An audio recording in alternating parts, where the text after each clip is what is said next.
ಇದು ಯುದ್ಧ. F-15 ವಿಮಾನ ಹೊಡೆದುರುಳಿಸಿದ್ದಕ್ಕೆ ಟ್ರಂಪ್ ಪ್ರತಿಕ್ರಿಯೆ.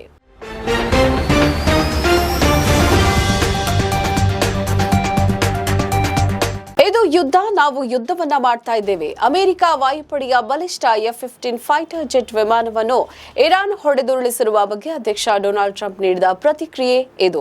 ಈ ಘಟನೆ ಮಾತುಕತೆ ಮೇಲೆ ಪರಿಣಾಮ ಬೀರುತ್ತದೆ ಎಂಬ ಮಾಧ್ಯಮಗಳ ಪ್ರಶ್ನೆಗೆ ಖಂಡಿತವಾಗಿಯೂ ಇಲ್ಲ ಅಂತ ಹೇಳಿದ್ದಾರೆ. ಅಮೆರಿಕದ ಸೇನಾ ವಿಮಾನವನ್ನು ಹೊಡೆದು ಉರುಳಿಸಿರುವುದು ಇರಾನ್ ಜೊತೆಗಿನ ಮಾತುಕತೆ ಮತ್ತು ಸಂಧಾನಗಳ ಮೇಲೆ ಯಾವುದೇ ಪರಿಣಾಮ ಬೀರುವುದಿಲ್ಲ ಅಂತ ಸ್ಪಷ್ಟಪಡಿಸಿದ್ದಾರೆ. ಆದಾಗ್ಯೂ ಈ ಕುರಿತು ಹೆಚ್ಚಿನ ಮಾಹಿತಿ ನೀಡಲು ಟ್ರಂಪ್ ನಿರಾಕರಿಸಿದ್ದಾರೆ. ಏತನ್ಮಧ್ಯೆ ಪತನಗೊಂಡ ಫೈಟರ್ ಜೆಟ್ನಲ್ಲಿದ್ದ ಒಬ್ಬ ಸಿಬ್ಬಂದಿಯನ್ನು ರಕ್ಷಿಸಿದ್ದು ಮತ್ತೊಬ್ಬ ಸಿಬ್ಬಂದಿಗಾಗಿ ಅಮೆರಿಕದ ವಿಶೇಷ ಪಡೆಗಳು ಶೋಧ ಕಾರ್ಯಾಚರಣೆ ನಡೆಸ್ತಾ ಇವೆ ಅಂತ ಮಾಧ್ಯಮಗಳು ವರದಿ ಮಾಡಿದೆ. ನೀವು ಶತ್ರು ದೇಶದ ಪೈಲಟ್ ಅನ್ನು ಜೀವಂತವಾಗಿ ಸೆರೆ ಹಿಡಿದು ಪೊಲೀಸ್ ಮತ್ತು ಮಿಲಿಟರಿ ಪಡೆಗಳಿಗೆ ಒಪ್ಪಿಸಿದರೆ ನಿಮಗೆ ಅಮೂಲ್ಯವಾದ ಬಹುಮಾನ ನೀಡಲಾಗುವುದು ಅಂತ ಅಧಿಕಾರಿಗಳು ಸ್ಥಳೀಯ ವಾಹಿನಿಗಳಿಗೆ ಹೇಳಿಕೆಯನ್ನ ಕೊಟ್ಟಿದ್ದಾರೆ.